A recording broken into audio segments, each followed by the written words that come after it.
What is up, everybody? I'm No Luck's Given, and today we are going to be taking a look at a Pollywoggle filled Pied Piper game. And Pied Piper is just a ton of fun and super powerful, and I think that a huge reason for that is because you're able to find additional Polywoggles with that additional +1/+1. So they're just a little bit more likely to slay. Not against a Humpty Dumpty, but still. Another really cool thing that Pied Piper can do is find some blind mice. And we're going to find a pair of them here. That's not going to be a huge part of this video. This is mostly going to be a Pollywoggle video, but still very cool that Pied Piper has that as another option, another tool in the tool belt, if you will.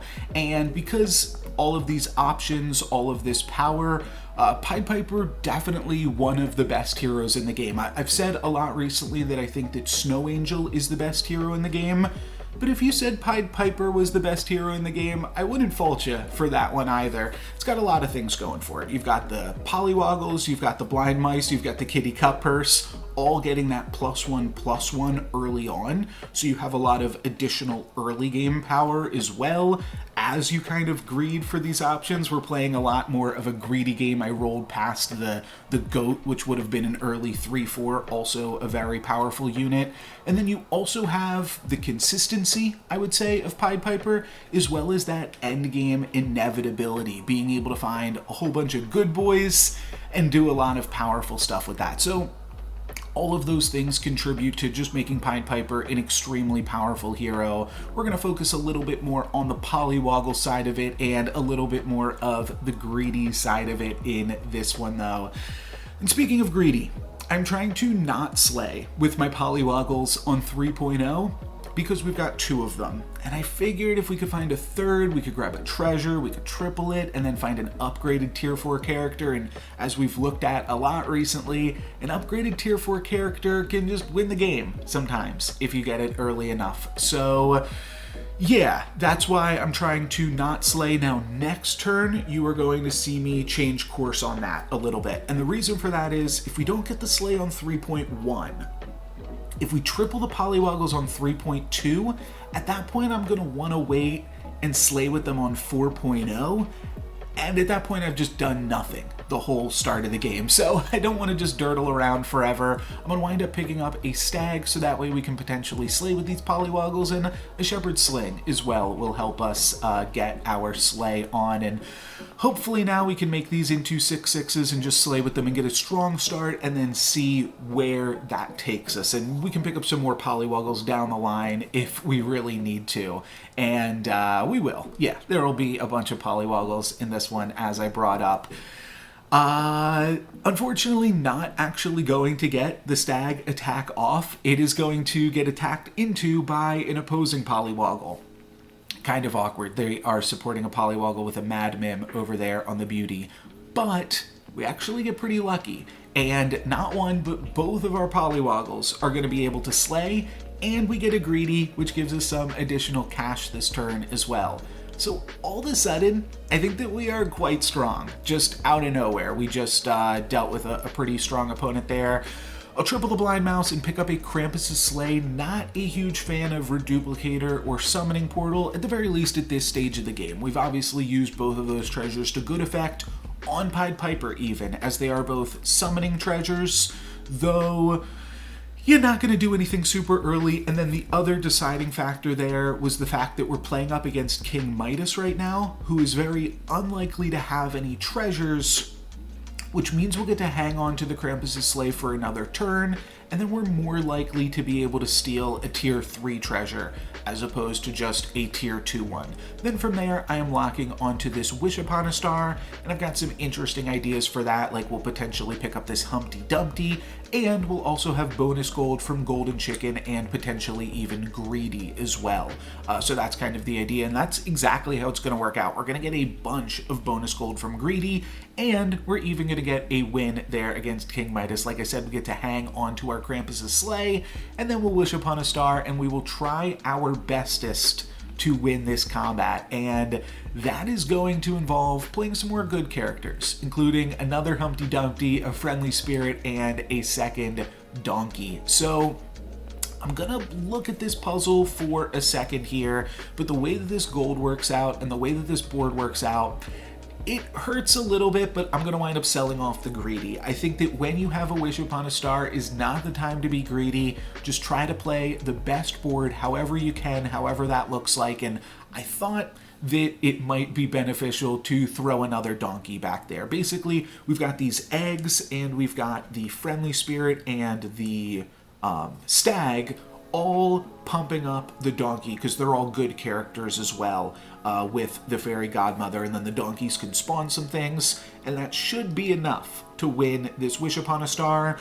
Then we'll be level 5, and we'll see where we can take this one from there. But it is going to work out. We are going to have a little bit of lag because we're having 2 Humpty Dumptys crack in the same turn, and my computer just does not like when Humpty Dumptys crack. So our game is going to crash in just a moment, but not before we summon some additional characters with these donkeys, and we even get to steal a crystal ball. So that's pretty sweet as well. I'll pick up the crystal ball and then pick up a Trojan donkey, which lets us find another tier 3 treasure. And unfortunately, then the game does crash. But we do have a few options of what we could take a look for here. By the way, new Storybook Brawl videos every day. I don't mind when the game crashes that much because I get to show off that art and remind you guys to subscribe. So we pick up a sting, and there's a few things that the sting can do from here. One of those things is definitely Pollywoggle. The other thing would have been Aeon if we were able to roll into an Aeon quickly. Then we've got Crystal Ball plus Sting, and then we're slaying with the Aeon, and we could potentially move into a Hat Ball of sorts.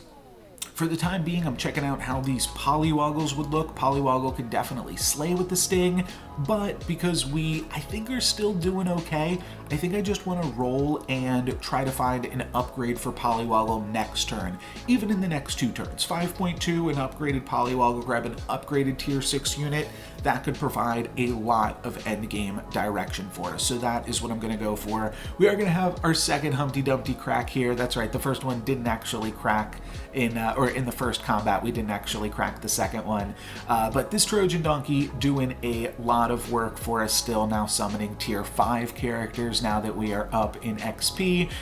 So that's quite strong. We have not lost health since we started trying to win our combats and trying to slay with these Polywoggles. And now with a triple of Pollywoggle, we'll pick up a secret stash in case something goes wrong all of a sudden and toss that Shepherd Sling. But a 13 attack Pollywoggle, feeling pretty good about that. 18 attack Pollywoggle, 19 I guess if you count this Falling Stars. I feel pretty decent about that one. So next turn, hopefully, theoretically, likely, we will have an upgraded tier 6 character, and that should just provide a ton of direction for where we take the rest of this game. I mentioned that Pied Piper has that inevitability in being able to find a bunch of good boys in the end game, but sometimes you slay with a Pollywoggle and that gives you an Ashwood Elm, and then you say, okay, well, obviously I'm playing trees now, and you just go in that direction too. I do think that Pied Piper is interesting because, well, I guess I'll talk about it in a second after we see what we dream into. I probably won't get to it actually, because what we are going to, or I didn't mean dream into, I meant Pollywoggle into. What we're going to Pollywoggle into is a good boy. So I was kind of foreshadowing it in a way that Pied Piper has this insane inevitability. I'll pick up a Lancelot that'll immediately activate thanks to the good boy, and I don't hate picking up another friendly spirit here either. It's quite strong with the good boy as well, and from there I will backline the Trojan donkey, and feeling like that is strong enough to allow us to win a For Glory and just grab an additional tier 6 unit for free. Definitely looking pretty good, feeling pretty strong. What I was going to say, I meant to mention this earlier, but I think that Pied Piper is, in regards to its late game strength, is one of those heroes that you are potentially afraid to see in the late game. I would classify it along with like Trophy Hunter, Zippy the Zombie, and Horde Dragon. Those are just ones where if you are in the top 2 or top 3 of a lobby and one of those heroes is also there, you are like, shoot, they might have a really good comp at this point, just because Pied Piper is able to find so many good boys. This Donkey is doing a bunch of work for us in this combat. That was a really crazy combat. Donkey kept summoning things to protect my team from Medusa. Really good stuff. And then we get to pick up a Lancelot treasure. I just wind up going with Sword of Fire and Ice, and we grab an Echo Wood for free off of that For Glory. I think that I don't really want Monkey's Paw in that scenario because I don't really want to play down characters. I just want to play 7 characters rather, because we are playing a good boy comp. If I was playing like a summons comp or something more, we definitely could have had better treasures for that, but not going to worry about it in this instance. Go for a Mix-a-Wizzle on the Lancelot. It gives me a Bear Stain to make use of this turn, so I'll play it. It seems fine enough. And I debate picking up a second Echo Wood. The problem is, I don't actually think we've got a great place to put it, so I just wind up using a Magic Research on the good boy. I think we're going to win this combat, so I'll get to keep the +1/+1. And I do think that the Crystal Ball provides some way to get additional stats on these good boys and potentially find like evil twins and things like that. Though I don't really wind up making too great of use of it in this one, to be totally honest. I think we just wind up replacing the Crystal Ball in a little bit and just trying to find as many good boys as we possibly can. Donkey as well, still doing work with all of these good boys. And we could go like a copycat route. That's definitely an interesting way to play it. But I think that ultimately my cash is just spent best here rolling for more good boys. Oh, I do pick up a copycat. Okay, well, I forgot about that part. The thing is, yeah, with Sting and with Lady of the Lakes, I think that the copycat strategy isn't as powerful as it used to be, though it can still be good. I think that it's better, though, if you do it the other way. If you find your copycats first with Pied Piper, and then you hit 6, and then you get your good boys. And this is why I don't remember playing with the copycat for too long. I'm actually going to sell off my full bench here, as well as the Friendly Spirit and the Lancelot, to pick up Hercules and just try to get this active as soon as possible. Figured one more combat with it in is just one more hit on it, makes it slightly more likely to activate, and it's actually going to activate immediately, as we are going to be playing up against a little bit of a summons, and it gets those huge buffs from good boys, which allows it to just activate in one combat. So we get a free tier 6 treasure. Pretty nice. And Ivory Owl, definitely what the doctor ordered. I think about throwing away one of my swords, but ultimately, oh, I do throw away Sting. Okay, never mind. I thought I threw away Crystal Ball here. I guess I forget a little bit about what happens in the end game, and then I just cast a Masquerade Ball despite hanging on to the Crystal Ball, but what are you gonna do? I get to pick up another good boy here, though. That's the good part. And then we'll just roll a little bit longer. Yeah, no interest in dreaming at this point. You got to be dreaming. If you think we're dreaming, we are picking up all the good boys that we can, and that means staying Pied Piper. We've already found one off of the hero power, and maybe we can find another, and then a tier 6 treasure. And that would be great. But for right now, just getting +2/+2 on all of these good boys each turn with Ivory Owl is really quite good, and I think going to allow us to just keep winning and keep scaling and growing and stuff as well. Apologies, should have said this earlier in the video, but apologies, it's raining everywhere right now. Yeah, the rain might be a little bit loud and wind at some points in this video. Hopefully not too bothersome though. And it looks like this combat will be an easy win. We take out Snow Angel and decide that Pied Piper is the best hero. No, small sample size there. I still think that Snow Angel quite good, though Pied Piper can obviously have some busted high rolls like this one, of course.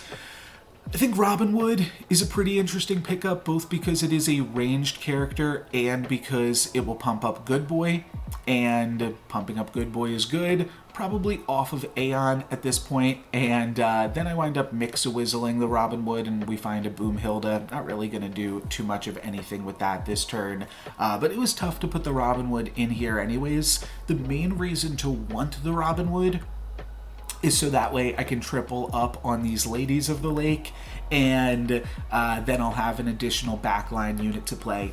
Maybe this is all just a waste of time picking up any of this stuff, picking up the copycat. Maybe all of my gold should have just gone into rolling for good boys and trying to play as many of those as possible, but this is what we wound up on. Hopefully we've got the stats on this combat as we double attack into Rotten Applewoods and then get one of our good boys Medusa there. Yeah, we wound up taking 10 down to 3, but we are still alive, so I'll take it. And then we pick up this Lady of the Lake triple and Coin of Sharon up against the Ghost. I think we can greed this a little bit because Coin of Sharon on any of these good boys is going to be quite nice.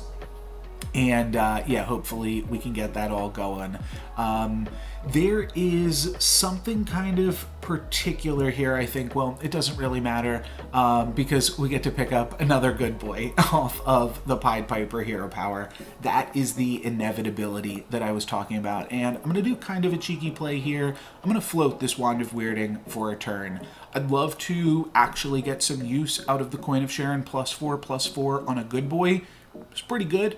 That's definitely worth trying to gamble for. And then next turn, I will use this Wand of Weirding and I'll try to find either a stat spell for one of these good boys or maybe like a combat spell.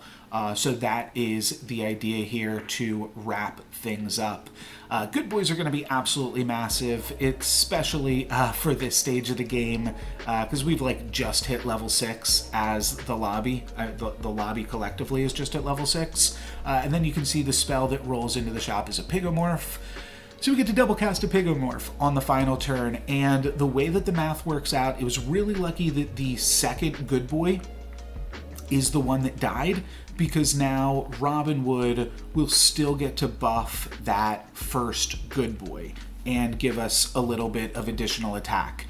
But I think another Lady of the Lake is definitely really strong as well. That lets me lock onto the Evil Twin if that's what I want to do, and ultimately I do decide that that is what I want to do, and I think that this will be pretty powerful for us nonetheless. And we should have the stats now to be able to take out Mordred. I guess I should look, the last time we played against them, what was our chance of winning? Because they were the ones that just dealt 10 to us. So that was a 70% chance to win when they just beat us a few moments ago. But I think that we are going to have an even greater chance to win this time around. So let's see. We are able to scam their scam, and we'll still attack into the Rotten Tree. That part is a little bit awkward, but our second good boy will go off. So that's nice. We don't get double scammed there, and we take out the Medusa. And that's all really, really going to help. Now we just have to battle through these Sporkos, and our Echo Wood should be able to do so. So we are able to find the win. Definitely a close one, though, but 96%. I guess not a super close one. We just had that inevitability of being able to find more good boys, and the game wasn't going to go much longer, but if it did, we probably could have even found some more. And yeah, I thought this was a really fun showing with Pied Piper, both with all of the Pollywoggle action and then all of those good boys in the late game. Definitely a lot of fun. Definitely a very powerful hero as well. That's going to be it for me today. Thank you guys very much for watching. I'm No Lex Given. Peace.